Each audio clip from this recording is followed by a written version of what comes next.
미국과 중국의 갈등이 극으로 치닫고 있습니다. 미국과 중국이 양국 간의 영사관을 철수시키며 당교 직전의 양상을 보이고 있는데요.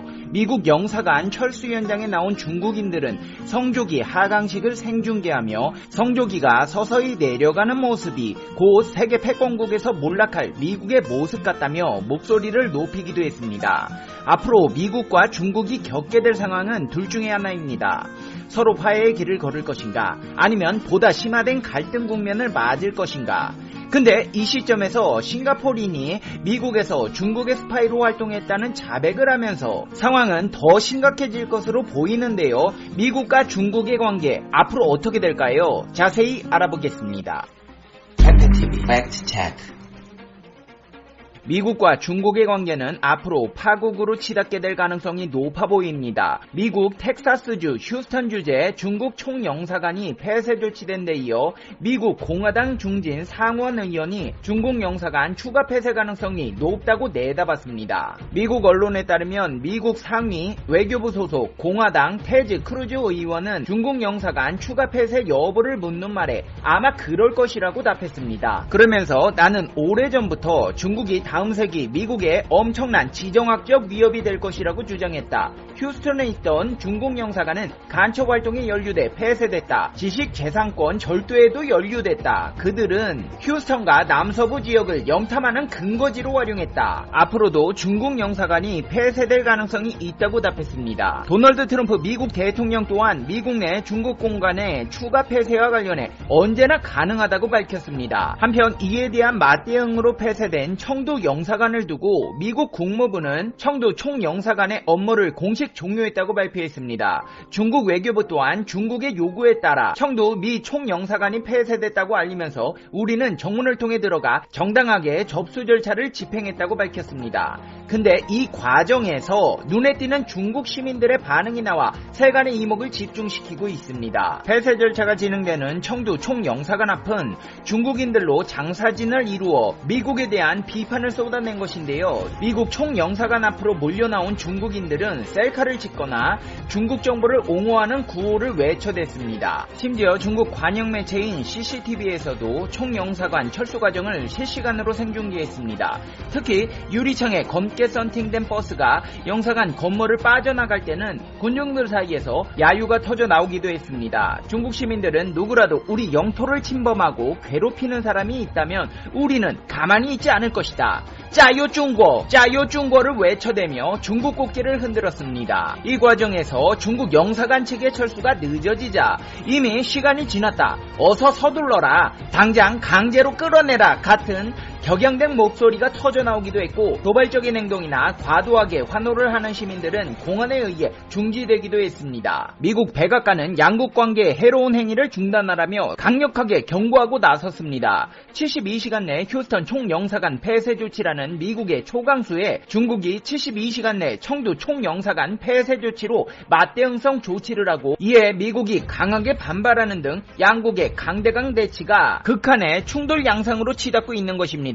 존 울리엇 백악관 국가안보회의 대변인은 중국을 중국 공산당으로 칭하며 우리는 중국 공산당이 이에는 이 식의 보복을 관여하기보다는 이러한 해로운 행동을 중단할 것을 촉구한다고 말했습니다. 휴스턴에 있는 중국 총영사관 폐쇄에 대해서는 미국의 지적재산권과 미국 국민의 개인정보를 보호하기 위해 취해진 조치였다는 정당성을 거듭 주장했습니다. 중국도 마찬가지입니다. 미국 주재의 중국 대사관과 영사관들은 중미 관계의 건강한 발전과 안정을 위해 노력하고 있다면서 미국은 미국 남부 지역과 중국의 정상적인 교류와 협력, 중국 정부의 영사 서비스 권리를 심각하게 훼손했다며 미국이 영사 관계에 관한 빈 협약과 중미 영사 협약을 위반했다. 중국은 미국의 행위에 대해 강한 유감을 표하고 결연히 반대한다. 미국이 조속히 잘못된 행위를 바로잡길 바란다고 밝혔습니다. 영사관 폐쇄는 미중이 수교한 1979년 5년 이래 초유의 일로 국교 단절 직전 단계의 외교 조치여서 중국의 이번 보복 조치에 대해 미국의 재보복 가능성이 제기되는 등 보복의 악순환이 우려되고 있습니다. 이제 선택은 미국으로 넘어갔습니다. 중국의 보복을 받은 미국이 자국 내 다른 공간 폐쇄라는 추가 보복 카드를 꺼내들지 아니면 여기서 확전을 멈추고 외교적 해법을 모색할지는 전적으로 미국 정부의 선택에 달린 것으로 보입니다. 트럼프 정부의 전격적인 중국 영사관 폐쇄는 겉으로는 미국 지식재산권 보호를 명분으로 내걸었지만 실은 대선을 앞둔 트럼프 정부가 지지율 반등을 위해 중국 때리기에 나선 것이라는 해석에 무게가 실리고 있습니다. 최근 지지율 하락으로 고전하는 트럼프 대통령이 재선 돌파구 차원에서 추가로 고강도 조치에 칼을 뽑아들 가능성도 제기되고 있습니다. 하지만 중국과 미국 양국 충돌의 끝은 영사관 폐쇄뿐만이 아닙니다. 양국 갈등의 끝은 결국 남중국해 무력 충돌 가능성이라는 주장이 제기되고 있는 것입니다. 남중국해 문제까지 갈등이 심화된다면 최악의 시나리오인 무력 충돌도 배제할 수 없는 상황입니다. 홍콩 사우스차이나 모닝포스트는 최근 미국이 남중국해와 중국 해안에 대한 정찰 비행을 기록적인 수준으로 늘리고 있다고 보도했습니다. 중국 싱크탱크인 남중국해 전략태세 감지 계획은 중국 해군이 미 군용기의 진로를 바꾸지 않으면 저지할 것이라고 경고하는 녹음을 한 라디오 동호인의 증거 자료를 입수해 공개하기도 했습니다. 이에 따르면 최근 미국 E-8C 정찰기가 4차례 중국 광둥성 남동부 해안 100캐리 이내에 접근했고 매일 3대에서 5대의 정찰기를 남중국해에 보내고 있습니다. 군사적 갈등 고조뿐 아니라 첩보전 또한 활발히 이루어지고 있는 것으로 보이는데요. 양국 간의 첩보전에서 스파이 활동을 하던 싱가포르 국민이 중국의 사주를 받았다는 자백이 나와 충격을 주고 있습니다. 미국 정부 관계자는 싱가포르 박사 과정학생 준웨이 여가 미국에서 정치 컨설팅을 한다는 핑계로 중국 정보기관을 위해 정보 수집을 했다는 혐의로 기소되었다고 밝혔습니다. 박사과정 학생에 있었던 준웨이 여는 2015년 중국 베이징에서 열린